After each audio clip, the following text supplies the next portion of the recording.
Starting college is already an adventure, but UVM's Adventure TREK program ups the ante, leading small groups of incoming students on wilderness excursions just days before they hit the classroom. What's the goal? We're finding out from a couple of student TREK leaders today on Across the Fence. Hello, Vermont. I love back to school because for me, it means having UVM students back on the show.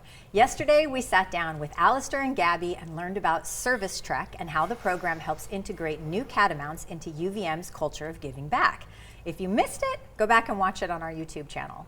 Today, I'm learning about UVM's other Trek program, Adventure TREK, and how it helps students manage the transition stress of college by stressing them out in the wilderness. Just kidding, kind of. Joining me to talk about it are Walden Jones-Perpich, who just graduated and is serving as the interim coordinator for outdoor programs at UVM this summer, and Kira McIntyre, a UVM senior who is getting ready to lead her third group of Adventure Trekkies when they hit the trail this weekend.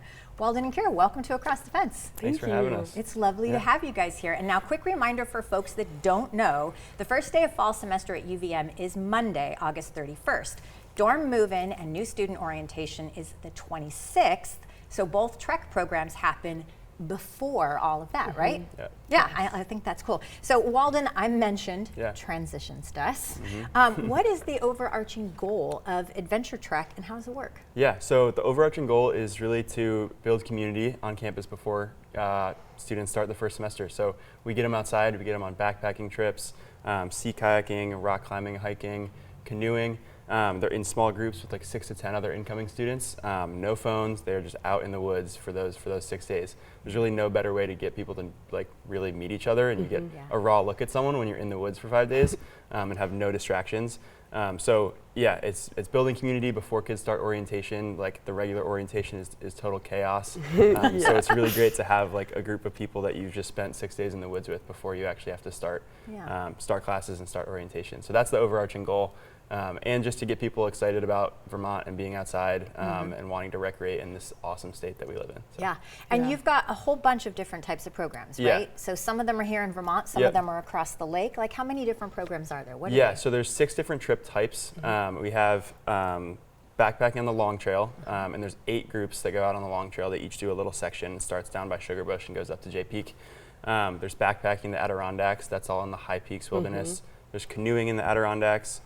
We have sea kayaking, and then there's 2 base camp trip types. There's Adirondack Rock and Hike and Vermont Multisport. So the rock and hikers do 2 days of rock climbing, 2 days of hiking, and then Multisport does 1 day of rock climbing, 1 day of canoeing, and 2 days of hiking. So there's a wide variety. This is why I said stressing them out in the universe instead. I mean, this is a lot of activity. I was noting that Kira is like kind of ticking off in her head as he's going through it because you, why did you become a TREK leader?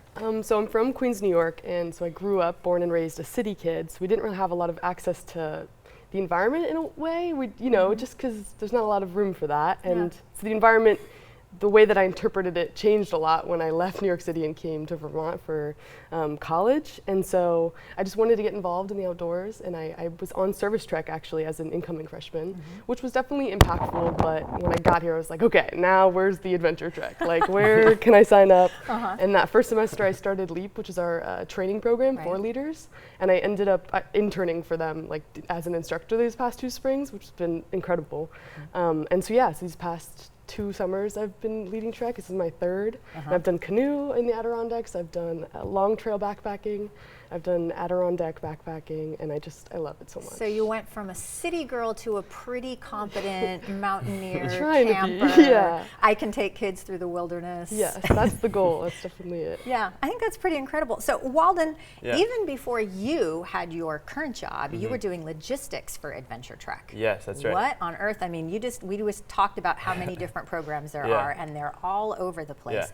What on earth is it like trying to manage all those logistics? It's crazy. So the planning for TREK 2027 has already started before TREK 2026 has even run. So it takes a lot of work. We have 2 full-time student logistics coordinators that come for the work during the summer. So I did that for the last 2 summers. And then there's myself and Devin Farkas, the Associate Director for Outdoor Programs. That's our like logistics team. We start, basically like now really, and it never stops. So there's 25 different trips. They vary in group size, but this year there's 214 incoming students participating on Trek. We have to feed all of them for 6 days. So the food itself and us and the leaders, and right? The leaders, right? Yeah, 50 leaders. So that's a big lift. We manage, like, we can accommodate all dietary restrictions and everything. So just planning the food takes forever. We got to go buy all the food. There's all the equipment. Trek provides all of the like group gear, so backpacks, tents, tarps, bear canisters, cooking equipment, all that. So the student logistics coordinators spend a lot of time going through those. They set up every tent we have to make sure it works. They check amazing. all the stoves. They buy everything that we ran out of from the last year, med kits. All that, and then we also maintain a gear library that participants can request gear, and leaders can too, actually. So, which is a huge deal. Yeah. Like the accessibility Yeah. to have these things that usually cost so much money. Yeah, I was Totally. going to ask Yeah. about that, right? Yeah. Because so the students are not necessarily, they're not required to go out and purchase No. all of this No. gear in order to be able to come. They can Yeah. also check it out. yeah, so like if you're coming from New York and have never backpacked before, Yeah. we will have Borrow a a backpack. 65 liter backpack you can borrow. Same thing goes for basically anything you would need, actually. I mean, you could come in Yeah. with nothing. I still borrow gear to this day. 'Cause Yeah. like I'm and collecting, we but could fully outfit you for Trek. Yeah. That's which is pretty really, it's amazing. really which cool. is empowering. You're Yeah. like, okay, I'm ready to go out in the woods. Yeah. This Totally. is gonna be fun. Yeah, and it removes one of those barriers too, so Yeah. that no student needs to think to themselves, well, I don't already have all that stuff. Yeah. I don't know about what kind of backpack I would Totally. need. You're like, that's okay, no problem. You're Yeah. going to come. We're going to teach you. You're going to learn. Starting Yeah. line's the same. In a That's sense. amazing. Okay, so Yeah. Kira, what are some of your favorite memories Oh, from there's having so been, many. Yeah, from being on Trek? I mean, Devin Farkas always says that when you come back from these experiences, it's a unique experience that no one outside of your group will fully comprehend. And so you come back so excited to be like, tell your friends, like this happened and then this happened. And they, they listen and they like nod and they're happy for you. But it's the people on your group. It's the alphabet of like inside jokes and Yeah. like dessert bake-offs, and I had one group that was like determined to catch a fish. So they like whittled their own little, which we don't whittle anymore, but they whittled their Okay, own. we're reducing the number of knives out on the trail, yes, right? But they whittled their own little hook and they caught a fish, and I was so impressed and so happy for them. They let it go. It was happy. It went along its way, but just like crazy stuff like that, things you don't plan for or predict. It's just these people being people together in the woods. Well, what's it like shepherding them through those experiences? I love being a facilitator. It's something that I've grown up doing with children my whole life, but it was an interesting switch to do that with people my age. But then I realized it's really just like learning how to connect and like giving people the space to connect with each other or the activity or the goal, because then when you're in the woods with the same goal, and you accomplish it, like you just feel so together. You're a unit, you're a group, and you care about each other, and you leave the trip caring about each other. Well, I was going to ask you, so like what are Trekkies like on day one? Because day one, I mean, it even starts out on UVM's campus, right? There's a camp out on UVM's campus, your Field first 6. night in the tent. Yeah, Field 6. It's Field 6, okay. And then nobody knows each other. So Yeah. what are they like on day one? Well, I think that they believe we're crazy on day one because we're all in their face, like, we're going to play these games, we're going to get out in there in the field, and they're just like, whoa, whoa, whoa.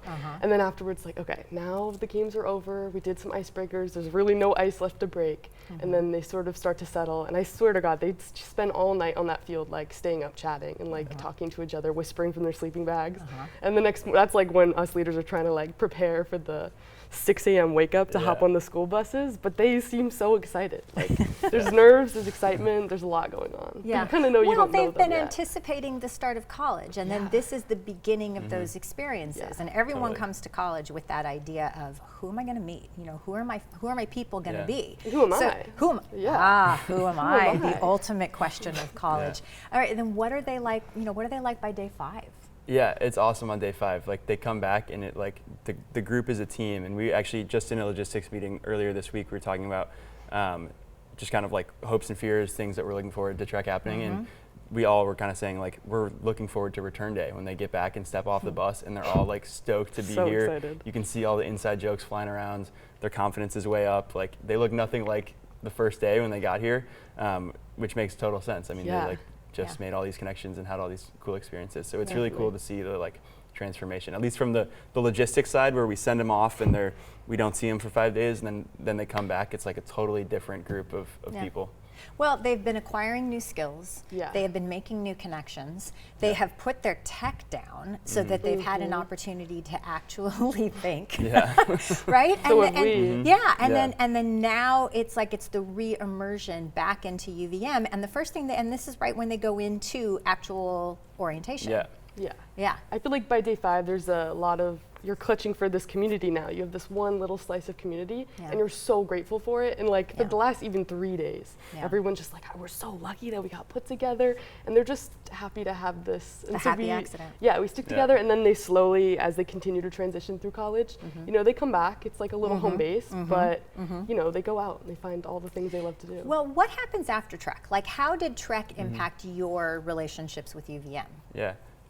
So yeah, after Trek, we give them, the participants, a paracord bracelet, and they're all the same color paracord. And so it's really fun across all the groups too. So it's really fun. You'll be in like calc class, and the Yeah. guy two seats over from you has a little green paracord bracelet on. You're like, hey, do you do Trek? And then it's like, you know, that's an instant connection. And you talk about your Trek trip, and like people start to know each other. So like the broad Trek community is really big. Yeah. And then also the leaders too. I mean, the leaders, yeah, stay as a resource for Trekkies. So I did it as a freshman, and I still text with my leader now. And like we would go over to her dinner for her house for dinner after Trek, and like she was always there for us if we needed just support or whatever it is during the crazy fall semester. So Yeah. it That's really what I like try it to builds do. a community broader than just your immediate Trek group too, which is really cool. Yeah. How did it impact your relationship with the school? For me, I think I benefited in a lot of ways. It was really amazing to see these people open up and, you know, sort of become themselves and decide who they want to be in this new world. But then also as a co-leader, like you usually have some impactful experience. Either you get good feedback or you make a friend out of it, like there's something from it. And then I'm just happy to like, you know, invite people into this larger community. So like my Trekkies still come over I give them haircuts, free haircuts, which is silly, but I just love to see them and hear how they're doing. And we have like reunions all the time. And Yeah. so, Yeah. yeah. In a way, it's funny. So I have the faculty experience Yeah. where after the fact, when you see your students around on campus, you're constantly being like, hey you, I remember Good to you. see you. So Yeah. it's like now, so it's like they're having that with each other. They're having that Yeah. with you. You can really see how it sort of helps shrink the campus. Totally. That's yeah. pretty incredible. And some Trek groups like very specifically become friend groups. Like that's kind of a thing sometimes. Yeah. They Yeah. just really merge. Well, Walden and Kira, thank you so much for joining Yeah. me and telling us all about Adventure Trek, and wishing you a lot of luck as you head out Thank for the you. weekend. So excited. And as always, thank you, Vermont, for learning and exploring with me today, and thanks to the team that makes Across the Fence possible. I'm Amy Fenley. This is Across the Fence. Come back and let's learn and explore again tomorrow.